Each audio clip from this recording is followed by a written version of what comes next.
Bien le bonjour à toutes et à tous, Valentin Franc avec vous pour ce point de marché du jeudi 12 juillet 2018. Aujourd'hui, l'IPC américain et les minutes de la BCE seront les facteurs les plus attendus d'un point de vue macroéconomique. Je vous rappelle, on a la deuxième journée du sommet de l'OTAN à Bruxelles aujourd'hui avec pour le moment euh, la demande des États-Unis que les pays membres de l'OTAN respectent leur engagement en augmentant leurs dépenses militaires à 2% de leur PIB.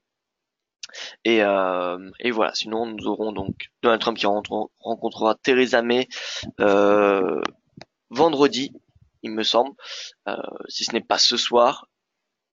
Et, euh, et donc voilà un petit peu pour les grandes lignes d'aujourd'hui. Sans plus attendre, je vous invite à prendre connaissance, comme d'habitude, de l'avertissement légal sur les risques. Le trading avec effet levier amplifie toujours les gains et les pertes. Un compte risque limité présente un risque de perte du capital investi. L'investissement sur compte titre présente un risque de perte en capital. IG fournit exclusivement un service d'exécution d'ordre. Cette présentation est à titre indicatif et ne saurait être considérée comme un conseil ou une recommandation. Alors, je vais saluer la salle de trading. Bonjour à vous, Lagdar. J'espère que vous allez bien.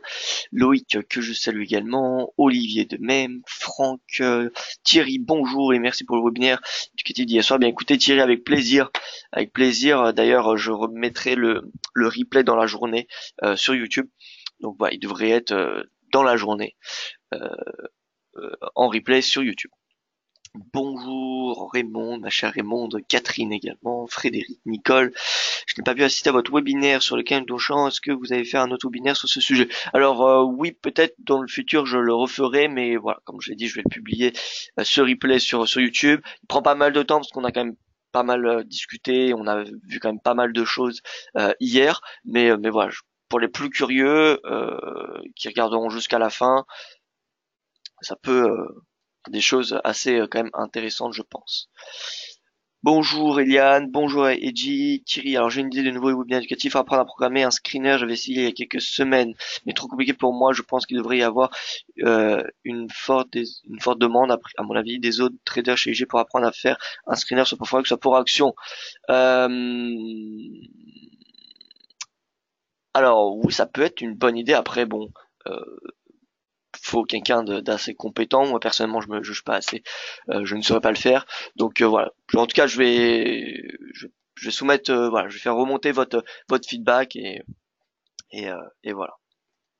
Alors vos paris d'hier ont marché. Alors quel pari, Olivier? Parce que pour l'Angleterre, moi je pariais sur l'Angleterre et finalement c'est la Croatie qui a gagné. Donc je pense pas que ce soit les paris, en tout cas, enfin le pari, mon pari sportif entre guillemets. Catherine, GBP Yen en 4 heures 30 minutes, indicateur très haut, retracement. Alors, on va voir. Le yen, il se vend pour le moment. On va voir dans un petit instant. Au niveau du briefing de l'actualité, on a le Sénat américain qui soutient une motion non contraignante pour donner au Congrès un rôle dans les décisions d'imposer des tarifs pour des raisons de sécurité nationale. Euh, En clair, on a le Sénat américain qui souhaite freiner ou en tout cas avoir son mot à dire dans la politique commerciale de Donald Trump et donc peut-être que le Sénat pourrait limiter euh, le risque protectionnisme américain. Les gouverneurs de la BCE qui sont de plus en plus divisés sur la date du premier relèvement des taux d'intérêt l'année prochaine. Certains disent qu'il y aurait une augmentation possible pour juillet 2019 et d'autres qui excluent le mouvement avant l'automne. Donc en clair, ça se joue en tout cas pour le deuxième semestre, mais il y en a où c'est plutôt début du deuxième au début du second semestre et il y en a d'autres où c'est plutôt à la fin, donc on n'a pas vraiment date précise pour le moment. Au niveau du Brexit, on a lors de la présentation du livre blanc devant le Parlement, Theresa May qui appelle à un Brexit fondé sur des principes et des aspects opérationnels qui permettraient de conserver son accès à la zone de libre-échange des marchandises qui ont irrité beaucoup de gens de son parti. Euh, dont notamment les démissions récentes de David Davis et de Boris Johnson. Ouais, je rappelle, au sein du parti des conservateurs dans lequel Theresa May fait partie, il y a vraiment une division entre ceux qui sont pour le soft Brexit et ceux qui sont pour le hard Brexit. Sinon, prix du pétrole qui ont corrigé une partie de leurs pertes hier, enfin qui corrigent une partie de leurs pertes hier, leurs pertes d'hier, oui.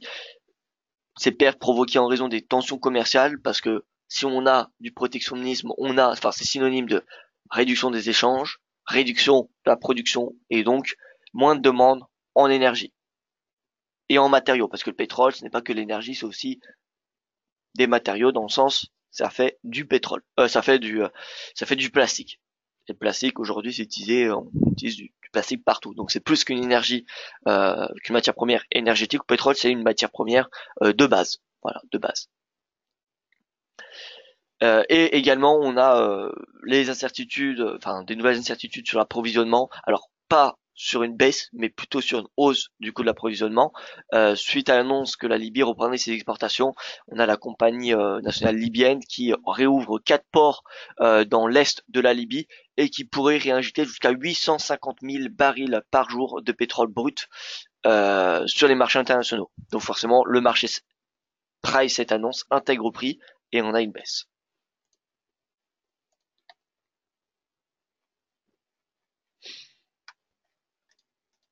Voilà au niveau de l'actualité. Au niveau des chiffres, on a eu de l'aversion pour le risque qui a continué jusqu'à hier à Wall Street. Ce matin, il semblerait que l'appétit soit de retour. Le yen en baisse. Bon, le yen en baisse à cause, oui, tout simplement l'appétit pour le risque. Le gold en baisse. Le Nikkei, le Hang Seng en hausse. Donc voilà, haussier sur les valeurs risquées ce matin, avec modération bien évidemment, mais on devrait avoir une correction des pertes d'hier, une partie des corrections. Là, ce qu'on a sur le Nikkei et sur le Hang Seng, c'est ni plus ni moins que 75, un recouvrement d'une hauteur de 75% des pertes d'hier. Donc sur le bilan par rapport à hier matin, on reste quand même dans le rouge, mais on a eu un retracement d'environ 70-75%. Donc c'est dans cette proportion-là qu'il faut, je pense, s'attendre sur les marchés actions européen ce matin. Et au niveau du calendrier économique, donc on va passer directement sur le site parce qu'on a beaucoup d'annonces, c'est pour ça que je l'ai pas mis sur le PowerPoint. Alors on va enlever les annonces faibles. Les annonces faibles. Et donc l'IPC allemand qui est ressorti à 2,1% dans la lignée du consensus. Nous aurons la production industrielle de la zone euro qui est attendue en hausse à 2,3%, ce qui serait une bonne chose pour l'euro et la zone euro parce que ce serait synonyme de hausse de la demande et donc de hausse de l'inflation. L'IPC des États-Unis à 14h30. 14h30 et là je vois que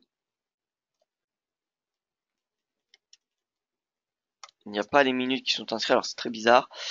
Weekly schedule, nous sommes le jeudi.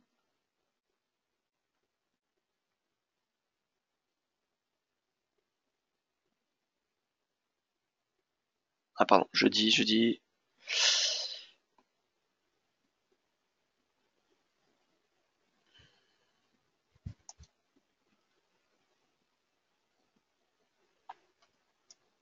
Voilà, c'est cela.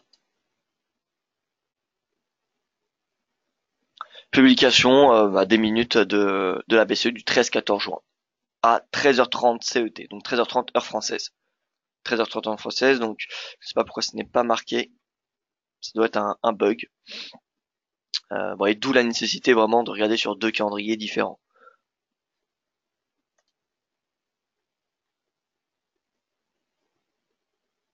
Alors oui, je mettrai un message sur Twitter, Nicole, quand il y aura le replay du canal Donchamp disponible sur YouTube. Je retweeterai le tweet automatique de DailyFX.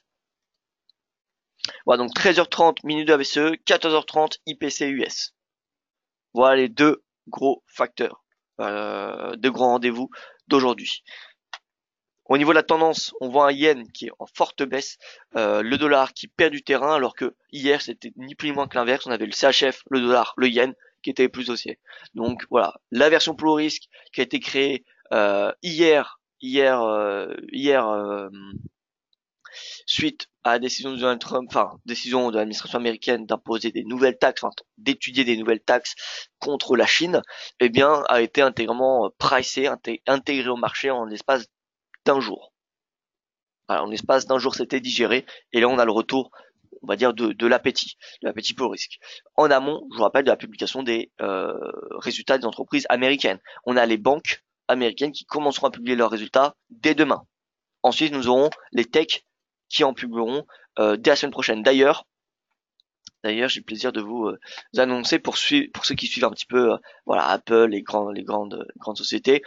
Euh, dans un article éducatif, on va actualiser au fur et à mesure tous les résultats, tous les consensus, voilà, Bloomberg, Reuters, des sociétés. Donc au fur et à mesure que ça tombe, cet article sera mis à jour. Donc, je vous invite à le regarder un petit peu tous les jours. Il y a la date des publications, vous voyez euh, des actions qui sont comprises dans le FANG. Donc on s'est exclusivement focalisé sur les entreprises du FANG Index.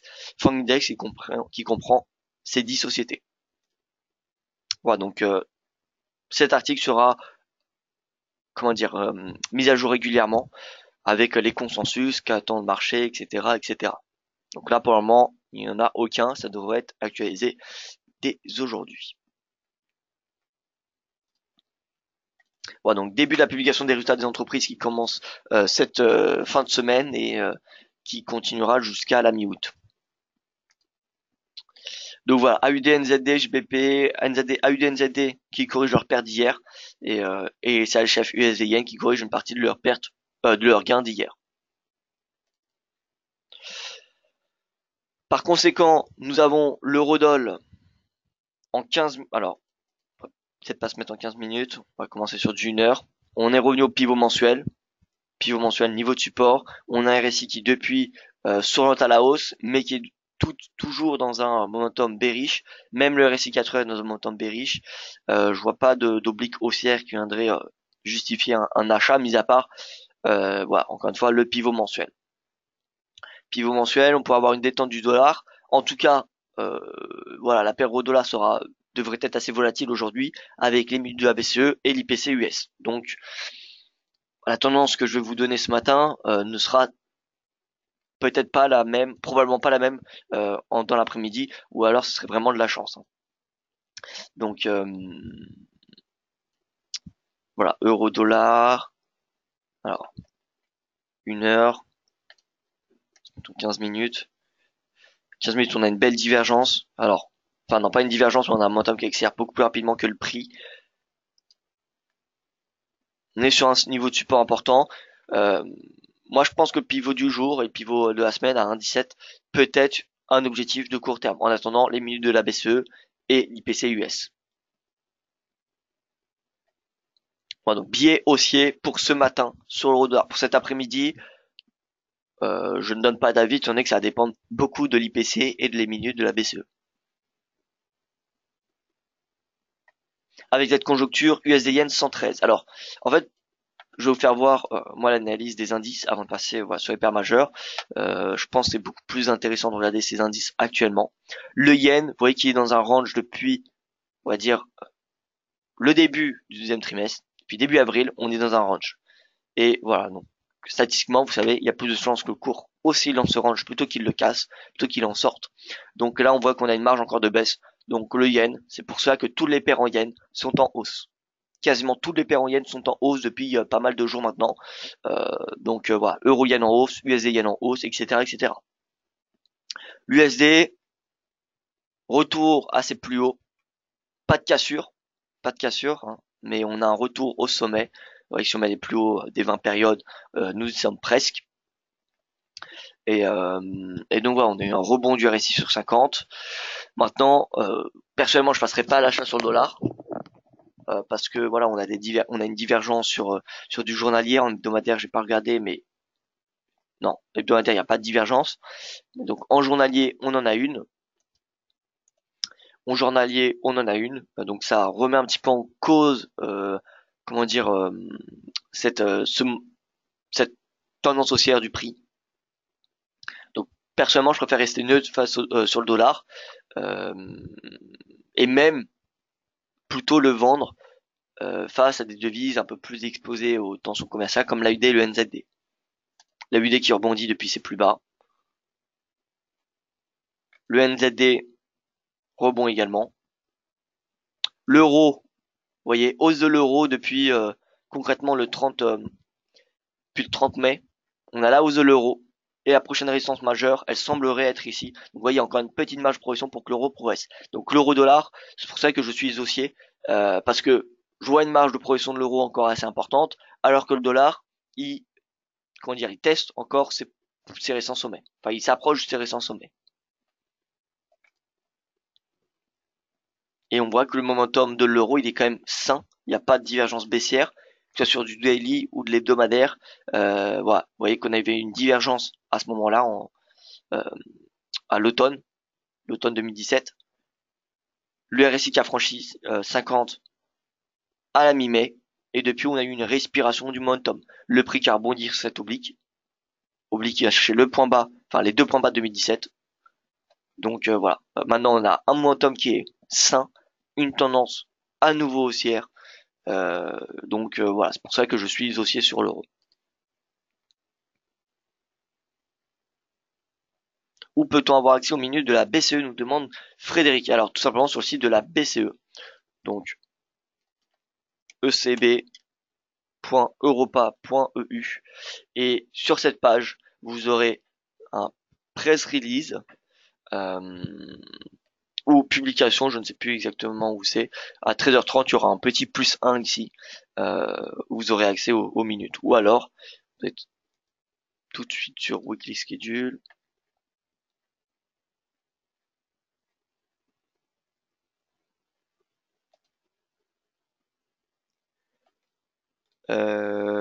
Publication, il n'y a pas le lien, donc il n'y a pas de page déjà faite. Donc tout simplement, 13h30, vous connectez sur le site de la BCE, sur la homepage, sur la page d'accueil, et ici, quelque part sur l'un de ces onglets, vous aurez un +1, et avec écrit les minutes, qui seront disponibles en anglais, il me semble, dans les autres langues également. Voilà, donc l'euro, marge de progression à la hausse, GBP également. GBP a un peu plus de mal parce que voilà, en ce moment, on a pas mal d'incertitudes sur le gouvernement britannique.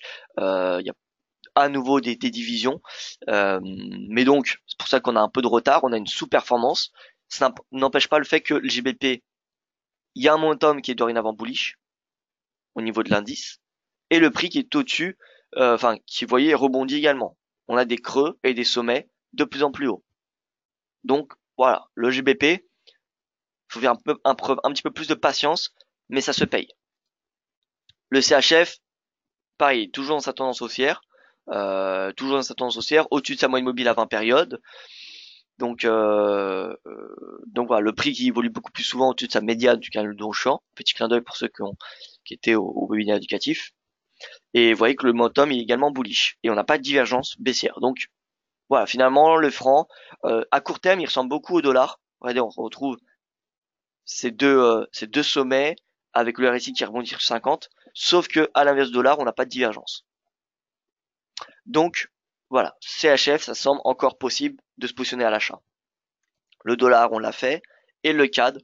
Alors le CAD, on a eu, suite à la décision des taux, suite à la hausse des taux, pardon, de la Banque du Canada, un mouvement haussier. Ensuite, une correction. Et finalement, on a clôturé dans le neutre. Vous voyez, un gros doji sur le CAD. Donc, énormément d'indécision. Énormément d'indécision sur le dollar canadien. Le RSI d'ailleurs, on le voit qu'il est dans un montant bullish. Mais à court terme, il est flat. Il y a une orientation neutre. Donc voilà, le CAD, il n'y a pas vraiment de tendance. Donc à court terme, l'USD, on voit qu'il peut se payer, mais à moyen terme, les signaux suggèrent la baisse. C'est encore trop tôt pour passer à la vente parce qu'on a un prix qui est toujours à la hausse et un momentum également. Pour le moment, on n'a que la divergence qui m'invite à préférer à suggérer, pardon, un repli du dollar ces prochaines semaines, peut-être pas ces prochaines séances, mais ces prochaines semaines. Donc voilà, dès qu'on aura le prix ou le momentum qui seront bearish, ça sera possible de vendre le dollar face à l'euro, au GBP, face même au yen, parce que le yen, d'ici là, il aura très probablement, enfin, oui, été chercher sa borne basse de son canal, de son range, pardon. Donc le yen va bientôt arriver sur support. Donc les ventes yen, c'est plus que sur du court terme. Et vous voyez que le RSI correctement orienté à la vente, donc c'est encore possible de se positionner à la baisse sur le yen. Donc USD-yen, est-ce qu'il a fait le point haut? Vous voyez quand même sur le R2 mensuel, R2 mensuel, c'est un niveau important. En ce moment journalier, on a la clôture de cette oblique. R2 mensuel, prochaine résistance que je constate, c'est 112,68. L'eurodoll, donc comme vous le savez, le dollar il reste fort, mais donc l'euro-yen, on a encore une petite marge de progression. Et voilà, l'euro-yen, il me semble qu'on avait parlé du R1 mensuel hier. Là, on vient chercher le R3 hebdomadaire. R3 hebdomadaire, il sera très probablement atteint avant un rebond du yen.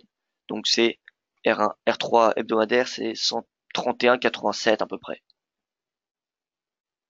GBP yen, c'est pareil. GBP yen, c'est boule. Alors, simplement l'euro yen, vous voyez l'oblique, haussière de momentum, voilà, c'est bullish.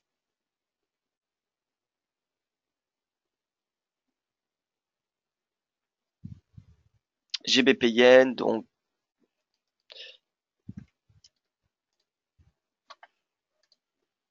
journalier tout d'abord. Voilà, journalier R1 mensuel atteint. Et je pense que le GBP yen ira très probablement chercher les 150. En fait, c'est le haut de son canal, les 150, regardez. Alors, c'est un petit peu, un petit peu partout.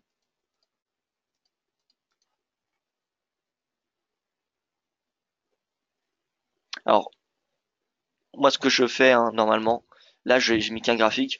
Généralement, quand vous avez plusieurs écrans, euh, l'idéal quand vous utilisez pas mal d'indicateurs de Longchamp, c'est que vous mettez deux graphiques sur deux écrans différents avec la même unité de temps. Donc moi, personnellement, je m'en mets en journalier. Un avec tous ces canaux de Longchamp, un sans les canaux de Longchamp, et ensuite je trace les niveaux de support résistance, donc avec les niveaux mensuels et avec les canaux de Longchamp. Comme ça, il y en a un où il n'y a pas toutes ces lignes qui, au final, rendent le graphique un petit peu trop, comment dire, je dirais pas illisible, mais en tout cas, il est très encombré. Donc ça peut faire peur, hein. Ça peut faire peur et c'est pas très bien au niveau de la lisibilité. Donc là, en l'occurrence, je le mets pour le webinaire parce que sinon, je peux pas montrer deux écrans. Mais sinon, voilà, l'idéal, c'est c'est mettre les niveaux de support résistance et ensuite les enlever. C'est qu'un autre dans le champ et d'en garder qu'un seul. Donc là, on va juste retracer le niveau de support résistance mensuel, par exemple.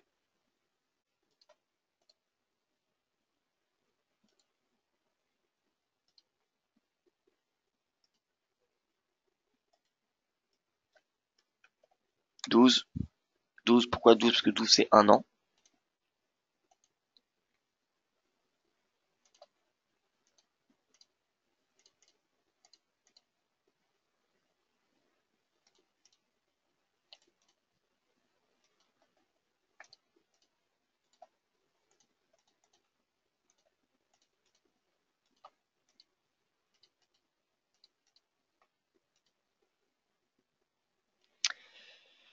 Et vous voyez donc ce canal Donchamp là, cette borne haute, c'est la même actuellement.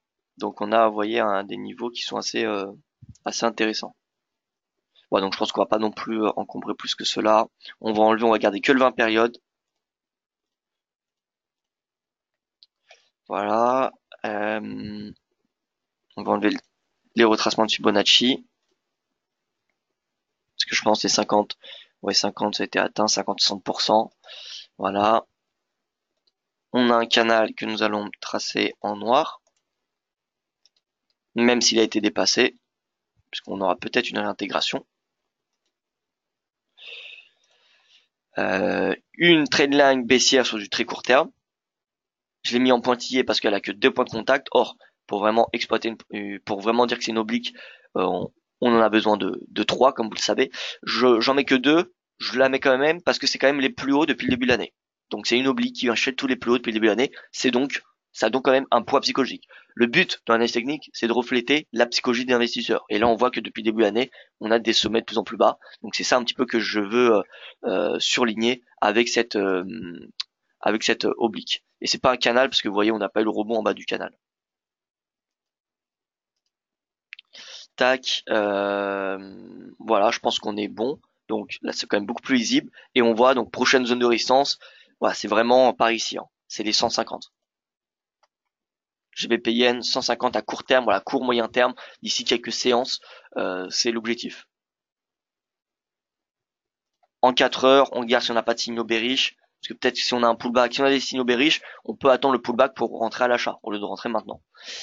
Là, qu'est-ce qu'on voit? Bon, on n'a pas de divergence baissière, on a un momentum qui est en excès, donc on va avoir une accélération très importante du momentum. Donc là, en intraday, je ne serais pas surpris si le prix vient chercher son R3 vers les 149. Un peu en dessous de 149 en intraday, ça me semble possible. Vous voyez ici, on avait une belle divergence bullish. Voilà, divergence haussière. Euh, et tant qu'on n'a pas de div, et tant que le RSI se situe au-dessus de 50, on va avoir une tendance bullish.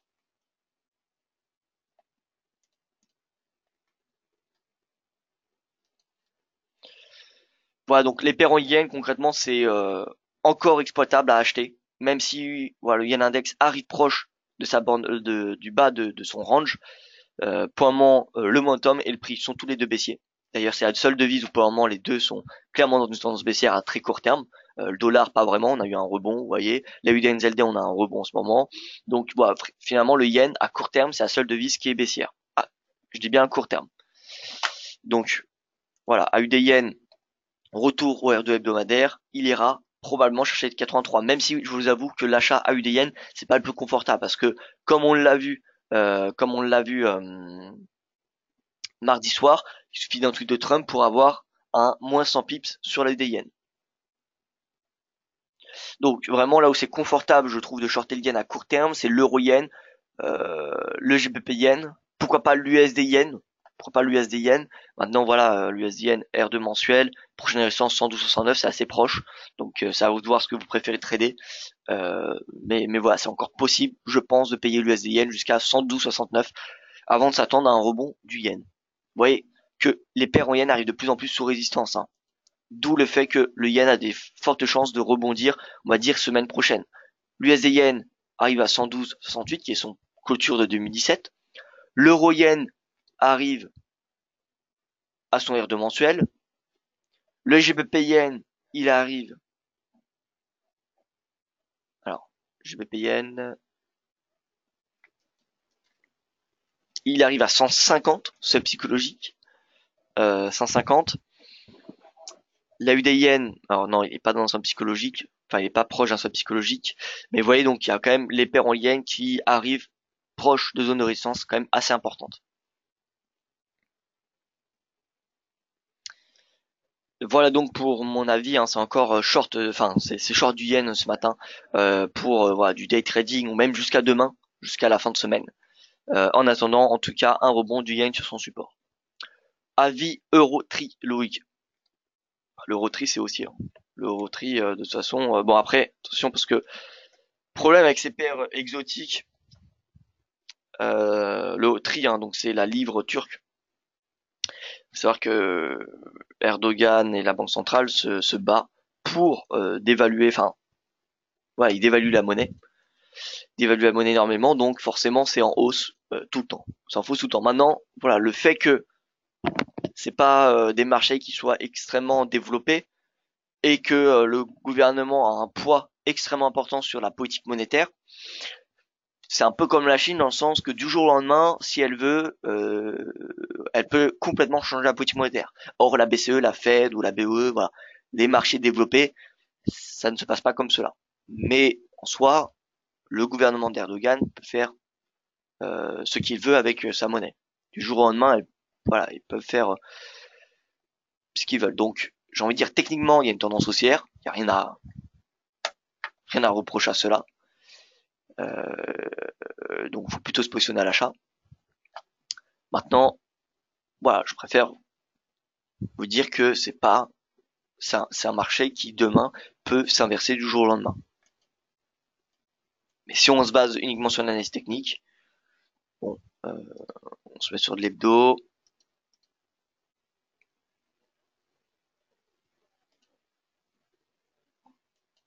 Là, on a 3 points de contact. Ensuite, on a une expansion, donc on a une accélération du momentum.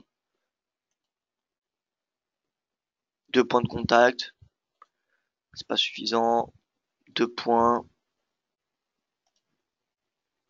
Ah, là, on en a une. Là, nous avons des points de contact. 1, 2, 3. 3 petits points de contact.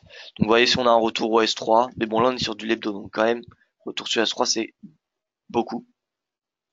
Quand même une baisse de pas mal de pourcents. Après, c'est quand même assez volatile, hein, le tri. Ouais, c'est quand même une baisse de 12%, donc ça m'étonnerait qu'on ait une dépression de 12% de la livre turque dans ce contexte de hausse. Donc plutôt essayer de chercher voilà, le pivot mensuel, des récents plus bas. Par exemple, le plus bas des 20 dernières périodes, ça peut se payer, vous voyez, dans cette tendance, dans le genre de tendance, plus bas des 20 dernières périodes, pourquoi pas.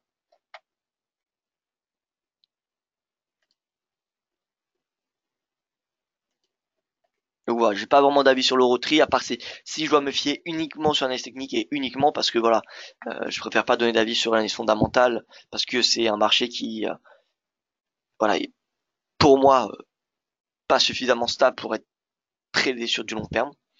Mais donc techniquement c'est haussier, comme vous avez pu le constater, donc il faut chercher des petites zones de pullback pour se positionner à l'achat. Est-ce que le SDN peut aller à 113? Oui, oui, le SDN peut aller à 113, hein, c'est possible. Moi, je vous donne le prix de clôture de 2017 qui est à 112,69. Mais voilà, 113, c'est relativement proche. C'est pas au pips près qu'on va voir un renversement. Le plus important, je pense, c'est de surveiller cet indice. Surveiller cet indice yen. Parce que dès qu'on aura un rebond, faudra vraiment chercher à vendre les paires en yen. Ouais, donc stratégie forex ce matin, c'est vendre du yen face à l'euro, le GBP ou même face au dollar. On passe au marché action qui rebondissent timidement ce matin. Voilà, on va chercher tout simplement une correction, un retracement des pertes d'hier. Ni plus ni moins. Donc là, on a ouverture, gap haussier et une baisse. Une baisse. L'euro pourtant qui est à l'équilibre, le pétrole qui est en hausse, les rendements obligataires, il me semble, qui sont en hausse. Donc on n'a pas vraiment de raison normalement, à part si j'ai loupé quelque chose depuis le début du webinaire. Mais vous voyez, rendement obligataire du Bund en hausse. Donc voilà, payer les pullbacks. Je pense que c'est la meilleure stratégie à faire sur le CAC 40. Enfin, sur les indices européens, de manière générale. Payer les pullbacks. 5 minutes, il y a une grosse divergence. Hein. Regardez. Impressionnant cette divergence. Ça fait plus d'un jour que le prix diverge avec le momentum. 15 minutes, pareil. Voilà, on la voit bien ici. Sur du 1 heure, bien évidemment, ça semble logique, mais plus la divergence est sur une horizon de temps important et plus elle est importante. Une divergence sur du 1 minute aura peu d'impact et a plus de chances d'être un faux signal que une divergence sur du mensuel. Et sur du 1 heure, on n'a pas vraiment encore de divergence. Hein. On a probablement sur du 30 minutes, non plus. Donc voilà, attendre. Le momentum il est baissier, donc le problème avec un momentum baissier, c'est que c'est compliqué de passer à l'achat, c'est risqué. Donc voilà, peut-être viser le S1 du jour finalement, avant de s'attendre à un rebond. Voilà. Tant qu'on a un momentum qui est orienté à la baisse, eh bien, ça me semble préférable d'anticiper une poursuite de la tendance baissière. Donc voilà, S1 du jour, comme premier objectif. Si on a un rebond du momentum et du prix, qui se confirme par le prix, sur du 1 heure, ça sera possible de passer à l'achat. Mais en attendant, je pense que voilà, la tendance, elle est donnée à la baisse. Donc c'est dans ce sens qu'il faut se positionner. Pour le DAX,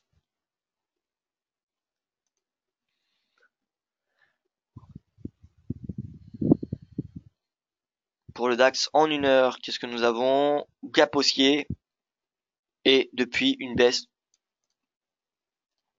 On se met en 5 minutes, c'est pareil, grosse divergence haussière. En 15. Donc là, le DAX, il va très probablement venir chercher ses plus bas d'hier.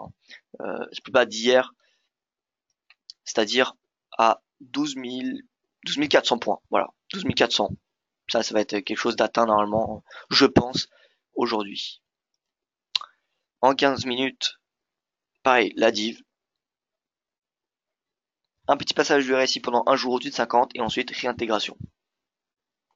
Voilà, donc le plus bas 12 395, 12 400.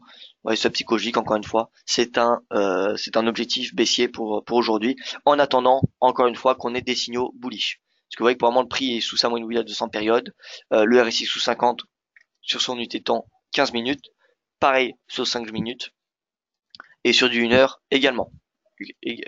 Alors,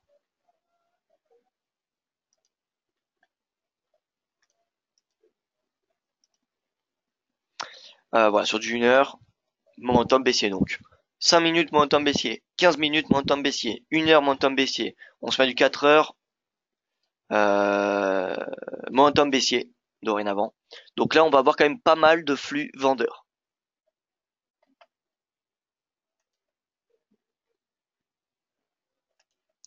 Et enfin, on va terminer par les commodities. L'or que je n'anticipais vraiment pas passer sous 1250 hier. C'était une grosse surprise quand je l'ai vu hier et ce matin. Maintenant, il semble rebondir sur son S1, son pivot, enfin son support de la semaine. Regardez cela, belle divergence comme on aime. En 4 heures, il n'y a pas de div. Mais donc voilà, S1 comme support. Et là, c'est possible d'acheter, je trouve, hein, l'or jusqu'à 1150. 1150, voilà, objectif haussier. Donc là, depuis le prix actuel, ça fait 3,97 pour 4,32. Donc on a un objectif légèrement supérieur à 1. Donc le signal haussier pourra être donné dès lors que le momentum dépassera 50. Ça sera un premier signal bullish après cette divergence. Et pour les cours de pétrole, donc les cours de pétrole qui corrigent une partie de leur baisse d'hier, malgré hier, hein, rappelez-vous, des stockages le plus important en plus de 2 ans aux États-Unis, moins 12 millions de barils de pétrole la semaine dernière, et pourtant on a eu cette chute à cause, comme je vous l'ai dit, des réexportations, la reprise des exportations libyennes et également les tensions commerciales. Et enfin, ce que je vous avais dit hier, c'était le fait que Mike Pompeo, les États-Unis, vont commencer à étudier des demandes de certains pays pour que leurs entreprises ne soient pas taxées en cas d'achat de pétrole iranien. Donc en clair, petite flexibilité sur le pétrole iranien. Donc finalement, peut-être moins de pétrole iranien qui va être sanctionné par les États-Unis. Donc c'est pour ça qu'on a eu une baisse. Pour ça qu'on a eu une baisse parce que le marché était sous haute tension, avait de fortes incertitudes sur l'offre. Par contre là on se voit sur du 4 ans, on est revenu sur l'oblique. On est revenu sur l'oblique, même à 75 $. Donc là c'est possible de payer le Brent jusqu'à 75, même si voilà, le brut par contre lui se situe toujours au-dessus de cette oblique, mais se situe sous son seuil à 70. Donc là c'est pullback 70. Voilà, j'ai pas vraiment d'avis sur le pétrole, pour être honnête avec vous, j'ai pas vraiment de stratégie à vous donner. Donc voilà, je vais rester vraiment neutre. J'anticipe pas grand chose à court terme.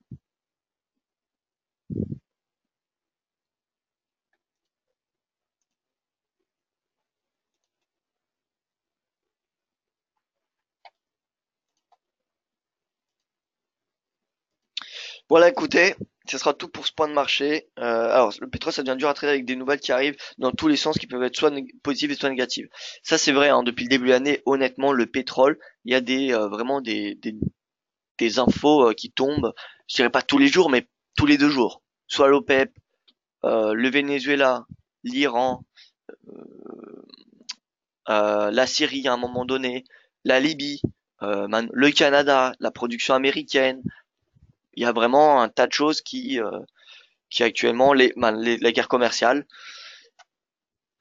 Voilà, il y a vraiment énormément de choses qui affectent le pétrole depuis le début de l'année. Ça devient très compliqué à le trader, mais du coup très passionnant également.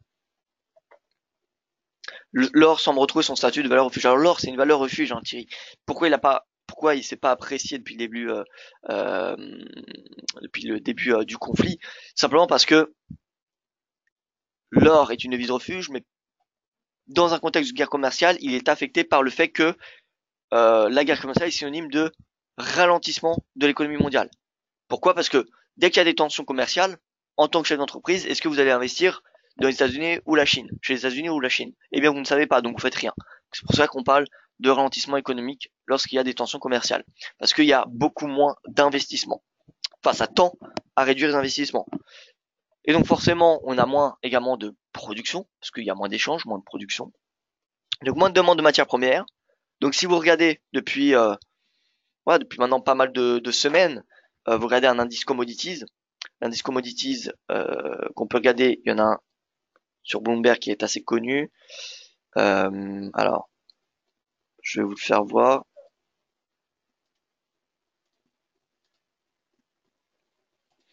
Voilà, donc il y a donc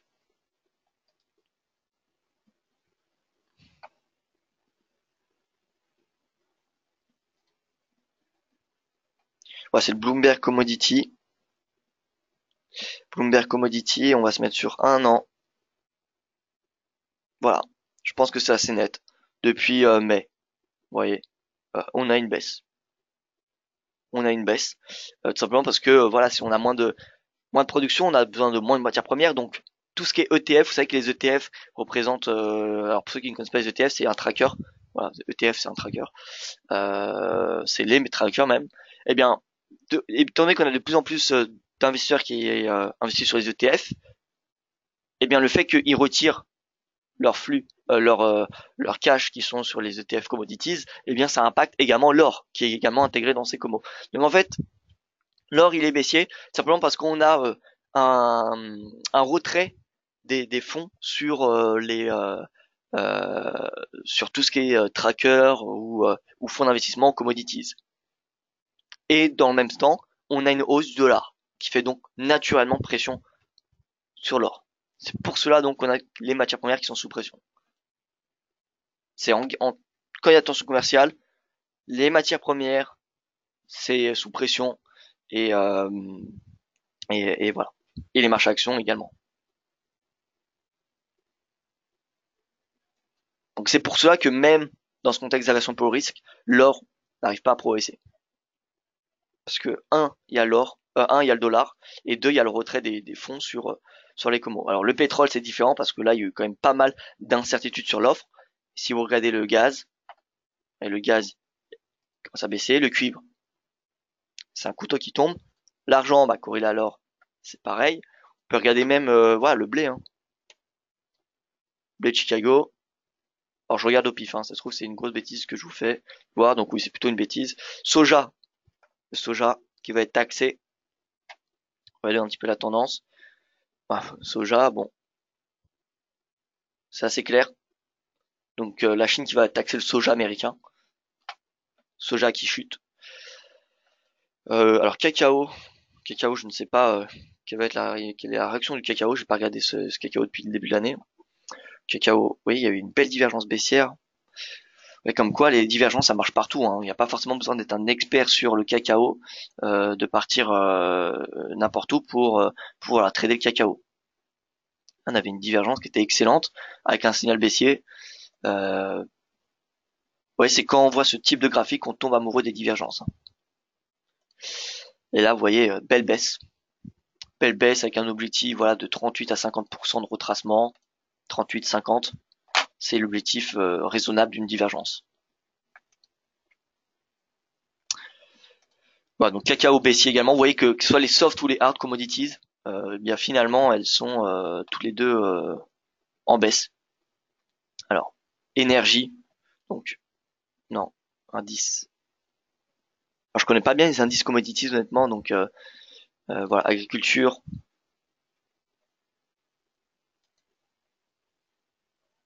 Non, bon, je sais pas comment.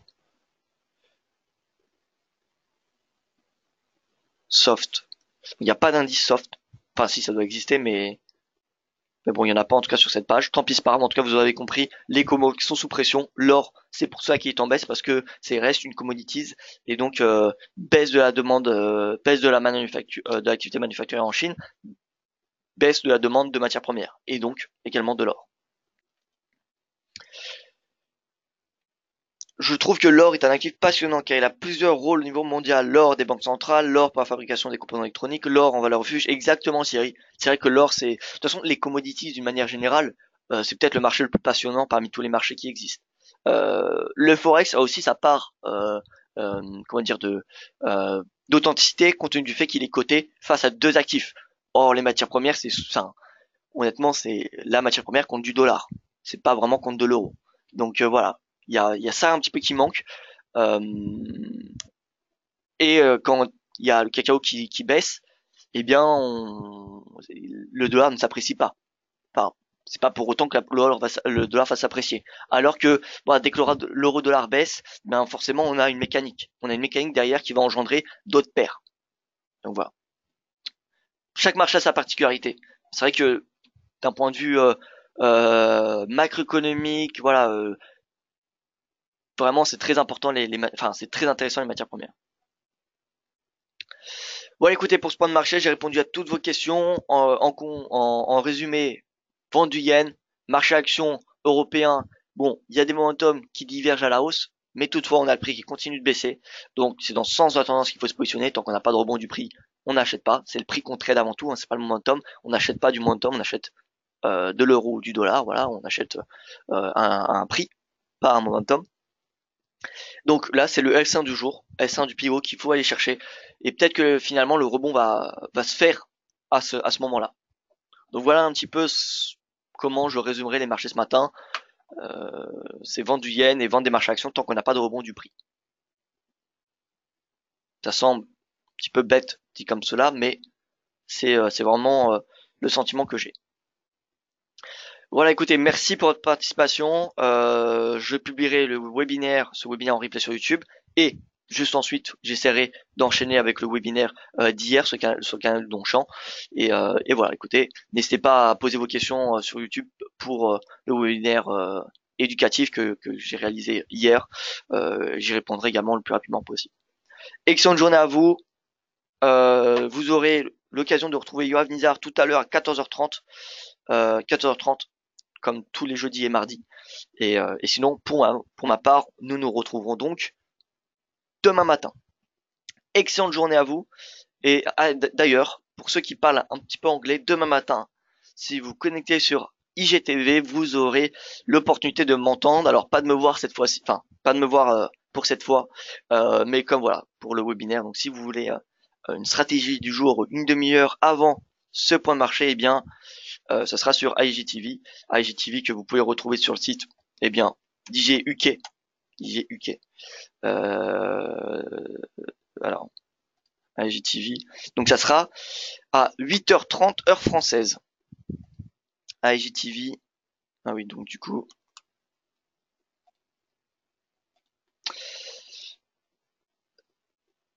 Alors, éducation, non.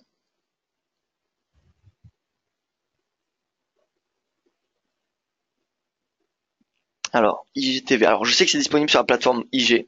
Sur la plateforme IG, il y a un lien, enfin, il n'y a pas de problème. De toute façon, sinon, vous allez simplement sur YouTube. Et ils font les lives sur YouTube, hein. Il n'y a pas besoin d'inscription. Voilà, c'est sur YouTube directement. Et donc, pardon, excusez-moi. Tac. Voilà.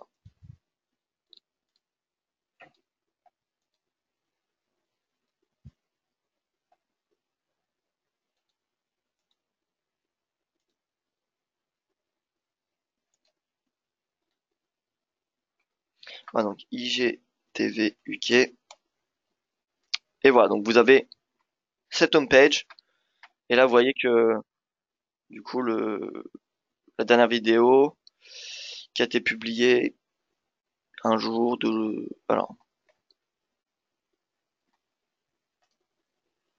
donc tous les replays, il me semble, sont newest. Tous les replays, il me semble, sont sur cette page. Donc voilà, écoutez, rien d'autre à rajouter. Merci à vous pour votre attention en tout cas. Je vous souhaite encore une fois une excellente journée. Je vous dis à demain. À demain et je tweeterai voilà, je tweeterai IGTV demain matin. Merci de Thierry voilà pour de me donner cette idée. Donc demain, de toute façon, voilà, je serai tagué sur le compte IG. Donc voilà, je retweeterai comme ça vous pourrez m'entendre. C'est une intervention de 2 minutes, hein, pas plus. Ne vous attendez pas à un webinaire en anglais. J'aurai l'occasion de vous retrouver une demi-heure après pour ce webinaire quotidien. Voilà, encore une fois, je me répète, mais excellente journée à vous et je vous dis à demain.